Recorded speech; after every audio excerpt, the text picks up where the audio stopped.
Grandma Ida is back. So, maybe, with some of her stories that maybe you can relate to and sort of want to get in touch with me and share some of yours that you want to maybe put on the air or something like that. But anyway, one of the stories that is very different from what you probably would do today is the funeral parlor story. And I'll tell you what that means. In the 30s and 40s, there weren't too many funeral parlors. When people died, people have visit them in the funeral parlor, and then they're buried in a cemetery. In my days, what they did was instead they had funerals in the house. And what happens is most people, to indicate that there was a funeral going on in their home, had a large wreath on the outside. Now, at this time, I was about age 10.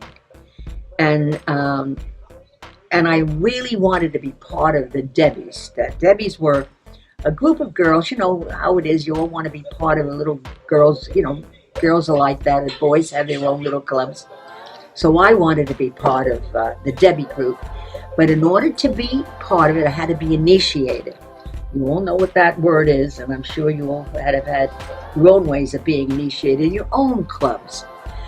So the way we had to be initiated then was to be able to go into a funeral parlor and just go up the stairs, and you don't know these people, but go up to the casket and then go to the parents and wish them your condolences.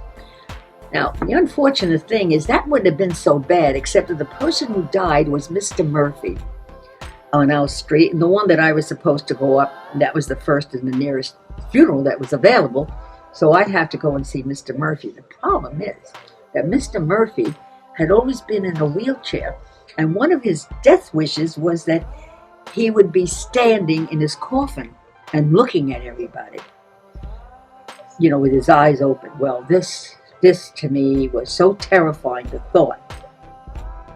But the gal Rosemary, who was a leader, she insisted, Ida, if you want to be part of the Debbies, you've got to climb those stairs and go upstairs.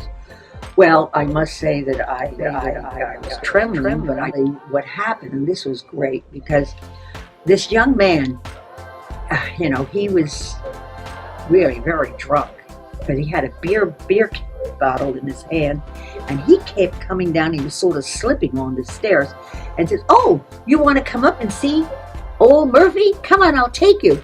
And I said, "Oh," I said, it's okay. He says, "Come on, I'll take you." And he's grabbing me by the arm, even though he's, slipping all over the place, and I could smell his breath. I'd say he was about 16 years old, because he shouldn't have been drinking either, but good old Irish, we know how to keep ourselves happy. And I said, "But I don't want to see Mr. Murphy. Mr. Murphy used to give me cookies, and he was so great. He was alive. I loved him. But he's standing in his coffin, and that's spooky." He says, "Oh, come on." And he started to push me up there and get into the room, and I was about to faint because I could see Mr. Murphy in the distance, but I quickly turned around, and somehow or other he pulled me right down, because he was sagging back and forth, and I got away with not having to go up to the casket. So it turned out okay, because I was initiated into the Debbie Club, even though I wasn't allowed to go out much. I used to have to sneak